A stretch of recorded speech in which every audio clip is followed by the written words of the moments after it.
hell is this Spanish? Llamaron hospital, mamá en casa el domingo. They translated this too literally. It should be llamaron del hospital, mamá estará en casa el domingo. And they say I have crappy Spanish. Like the worst Spanish I ever heard. What? Greetings and welcome to Game Talks. Today I'll be reviewing the casting of Frank Stone. Too much? The casting of Frank Stone is a narrative spin-off set in the world of the popular multiplayer game Dead by Daylight. Developed by Supermassive Games, the people who developed the acclaimed Until Dawn, this game is a single-player interactive horror video game where your decisions have repercussions to the story. The setting spans between 3 different time periods, with the main focus being evenly split between the years 1980 and 2024. The 80s timeline follows the story of 4 aspiring filmmakers making a horror movie in a condemned steel mill where an actual serial killer used to do his ritual murders to a knockoff Cthulhu monster called The Entity. Fast forward to the present day timeline where we follow 3 people, one of them being the camera girl from the 1980s group, who were mysteriously invited to spend the night at a mansion for an unknown reason. So you know your basic horror movie stuff. I was super excited to play this game. I love Dead by Daylight, but I have trouble following its lore, especially since a lot of it's locked behind stupid challenges that a Neanderthal like me can't complete. I know, skill issue. So a single player story experience in the same vein as Until Dawn and the Telltale games would make this a perfect medium to engage with in the world of Dead by Daylight. Or so I thought. I'll try to keep the spoilers to a minimal, but don't worry, I won't spoil any major moments in the game. My main criticism of this game is that it forgets that it's a horror game. Pretty much the exciting events happen in the beginning and in the end. There's a solid 3 to 4 hours of nothing but setup happening. Part of what makes Dead by Daylight scary is that the killer can be around the corner at any moment. Very much like my ex-girlfriend. For most of the game, I was running around without a care in the world, even when the killer was actually around the corner. Though I admit, it's not fair to compare a single player story to the franticness of a multiplayer game, but the game didn't even attempt to recreate that feeling. Except maybe in the end, but that's jumping into spoiler territory. Just know, it happens only once when it should have been happening most of the game. The story is so wrapped up in developing its mystery and characters that it forgets it's a horror game. The slasher killer and title character Frank Stone is gone through most of the story. His presence is still felt a bit when the protagonists from the 80s timeline talk about him, but he feels incredibly underutilized. And it really is a bad choice to underutilize your antagonist, especially since he is the only physical threat in this game. Which circles back to my point that I didn't feel any immediate danger when I was exploring around the steel mill. If the developers added some external threats like a copycat killer or a vicious animal, hell, even a wild Karen shouting for the manager, then this game would give us a threat to worry about when roaming around the steel mill. But for whatever reason, they decided to hold the danger till the 3rd quarter of the game. The best kind of horror games are the ones that will make you feel uneasy with every step you take. This game did not make me feel that way. Besides, whatever little scares they had did not work for me. Some of the best horror games I've played have at least one good jump scare. A moment that will make me flinch and bring out the Mexican in me by saying, "Chingada madre." This game did not have anything remotely to an oh shit moment. I was pretty unfazed with most of the scares in this game. Like in the beginning of the game when you're tracking down Frank Stone, they literally show you where he's hiding right before he jumps out at you, eliminating the element of surprise. There's an argument to be made that this is meant to build tension, but that scene fails to invoke that feeling. I swear I got more of a scare in this scene from Scary Movie. What do you want? I'm in the house.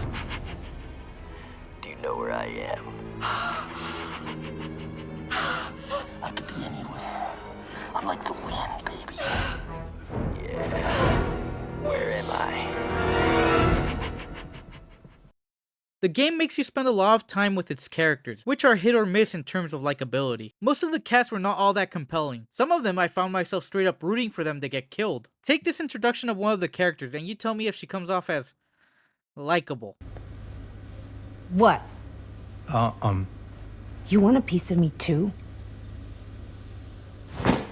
Yeah, real charmer. I think I hated this character more than the actual villains. You know, the characters we're supposed to hate. There are a few exceptions like Maddie, Linda, and Sam Green, which were a good balance from the rest of the uneven cast. That being said, I didn't really feel overly attached to any of them. Since this is an interactive narrative, the fate of all the characters is determined by the choices you make. Without going too much into detail, I accidentally got one of the characters killed. It was meant to be played off as tragically shocking, and yet I felt indifferent to their death. Normally in these type of games, if one of my choices accidentally kill off a character that I like, I quickly shut down the game and reload the save. For the few characters I accidentally got killed during the story, I never got the urge to restart it. I just shrugged it off and moved on. Oh no! Anyway, last week... I felt more attachment to the ugly dolls than I did with any of the characters. Which is a shame really, because the key to a good story is good characters. If none of them did not make me feel anything, what does that say about the story?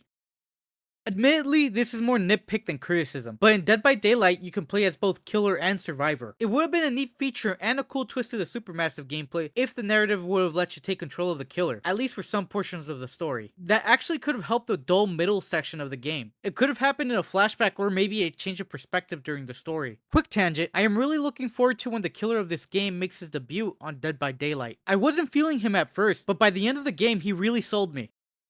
Not everything in this game was bad. The graphics and the motion capture were pretty good even though there were a few glitches and rendering issues. But that's the risk of getting a game at launch. There's a plethora of cool Easter eggs that connect to Dead by Daylight. You can find stuff like masks and weapons connecting to the killers of the online slasher game. You can even find the adorable doll versions of said killers like the ones I mentioned earlier. And there's a lot of audio callbacks to the sounds and music from Dead by Daylight.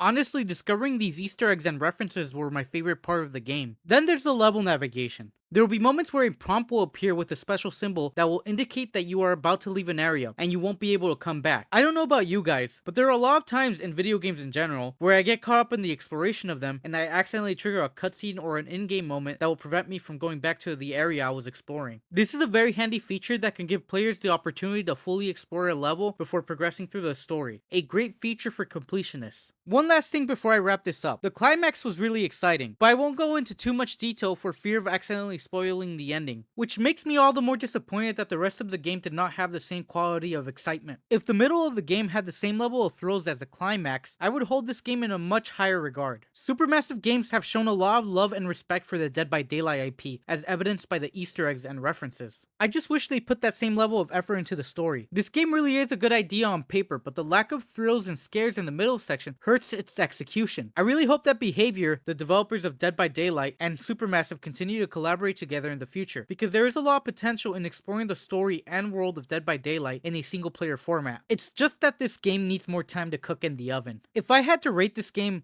I'd give it a 6 out of 10. The climax and the Easter eggs can only do so much if the game doesn't have a lot of substance. If you're looking to try this game out for yourself, you can find it on PC, PlayStation 5, and Xbox Series X and S. Thanks for sticking around till the end. Drop a like if you enjoyed my video, and subscribe if you want to keep up to date. It will mean a lot. If you played The Casting of Frank Stone, do you agree with my review, or do you feel like I was too harsh on the game? Feel free to let me know in the comments. Thanks again for watching, and I'll catch you all later. You know, the real reason why I gave this game a 6 out of 10 is because the game didn't give me the option to pull out a blunderbuss on this chick.